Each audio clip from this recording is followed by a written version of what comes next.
Hey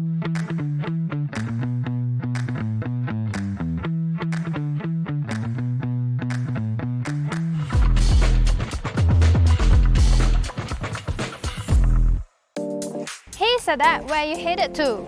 Hey, I'm going to the tackle shop today. I'm thinking of picking up fishing as my new hobby. There are so many things at the fishing shop. Can you guide me? For sure, I'll be glad to show you all the things that they have at the tackle shop. We've got rods, reels, terminal tackle, and so many other things. And if you're an avid angler like me, you'll be spending a lot of time at the tackle shop. Cool! I would definitely need your recommendations. Let's go!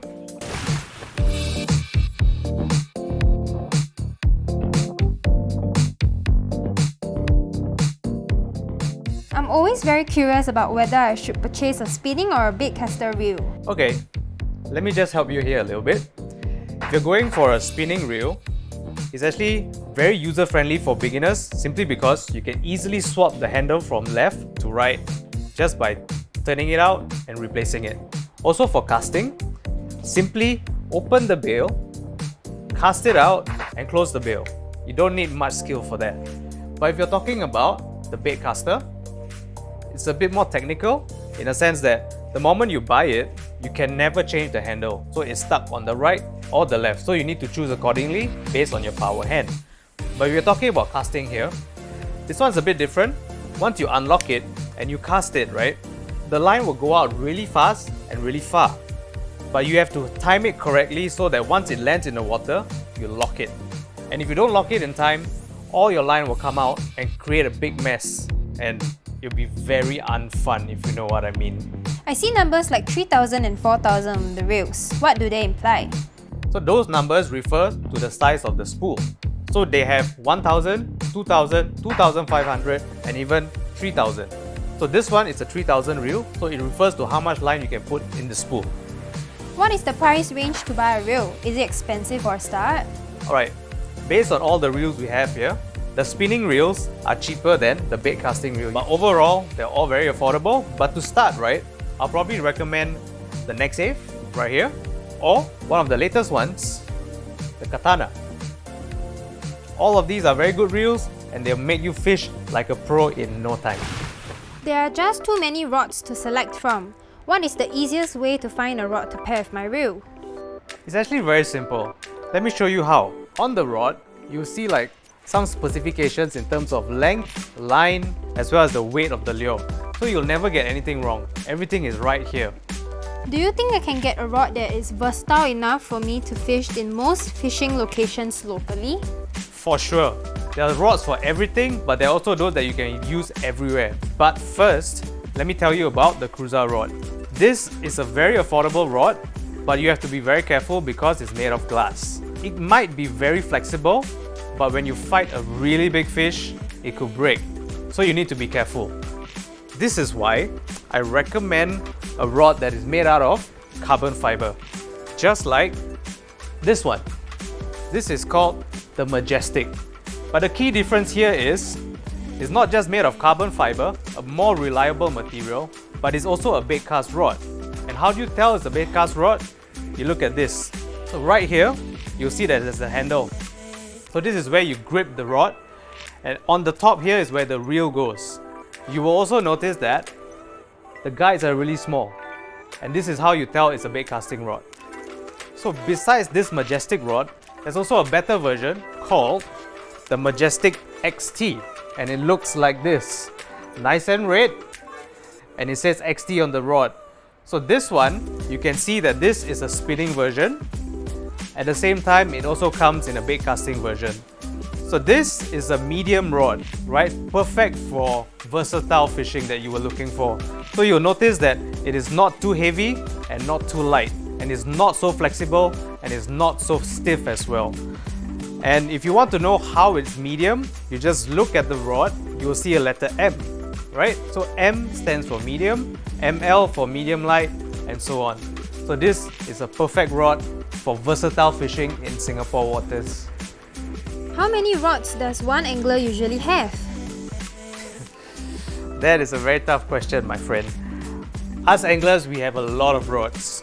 Rods for saltwater, rods for freshwater, rods for different types of fish, but most importantly, we have rods for different types of reels. So the bigger reels have stronger, stiffer rods, the smaller reels have lighter, shorter rods. So it really depends on what you need. So we have many rods. So myself, I can't even remember how many I have, but I'm guessing maybe 100. Is finding a suitable line as easy as pairing a rod and reel? Yes, it is. Let me explain to you why. Do you remember when we spoke about the rods earlier?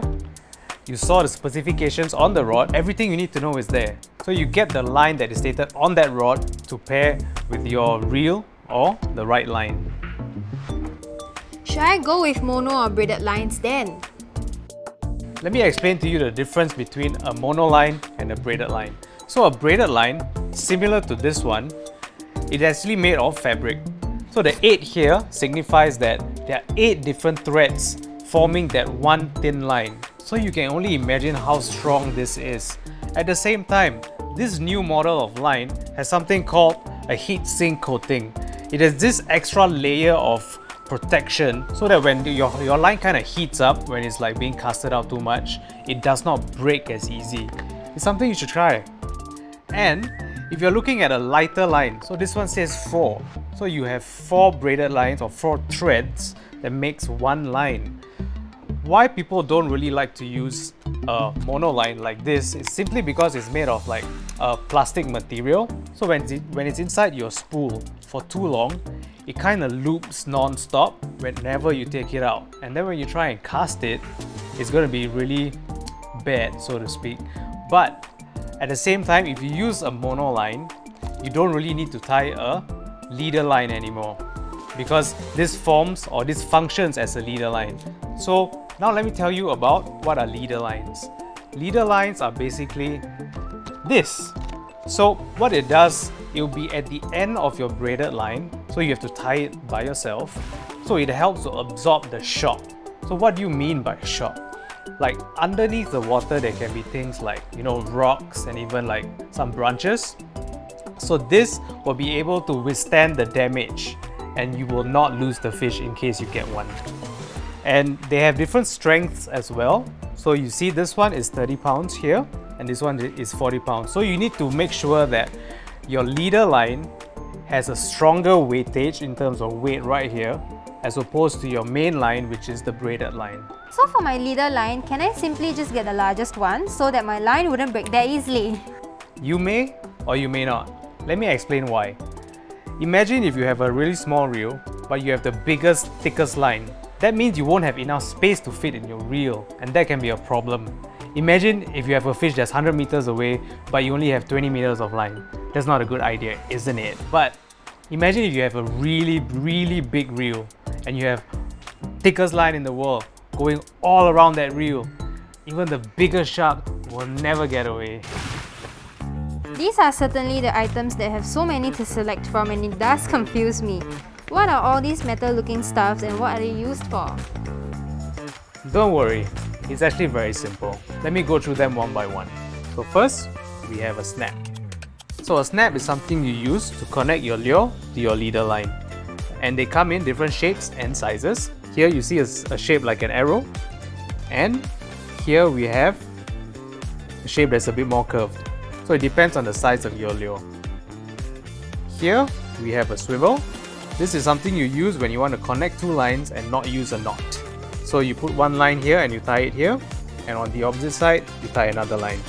And usually people use this for offshore fishing, and they have different sizes as well. These are called split rings. So split rings are used to connect hooks to your jigs or your lures. So again, the size of the split ring is dependent on the size of your lure or jig. The bigger the jig, the bigger the split ring. The bigger the lure, the bigger the split ring. So choose wisely. And lastly, the basis of all fishing is hooks. So they have different types of hooks. You have thin hooks, slightly thicker hooks, maybe stronger as well. And lastly, you have something called the circle hook. The special thing about this hook is that when you're fishing, especially bait fishing, you don't need to set the fish, because the moment the fish grabs the hook and the bait, it will automatically get hooked and the fish is yours. Then how do I know what I need? It depends on where you're going. If you're going to like a reservoir to do your luring, you definitely need a snap because you use artificial lures. And if you're going offshore, you could probably use this because you need bigger, thicker lines to get to the bottom of the ocean. And if you're going jigging or maybe even luring, you will need split rings because you want to make sure that they are always in tip-top shape, especially when you're using lures that are not very new. And lastly, you're going to use hooks. And you might use hooks offshore, you might use hooks at the pay pond. Just remember one thing, if you're going to fish at a pay pond, do your best to debarb the hook right there. So the barbs are there to make sure that fish don't get away. So you use a plier, something like this, and you press down on that barb, and once it gets flat and the fish gets hooked, you can easily release it, safe into the waters again.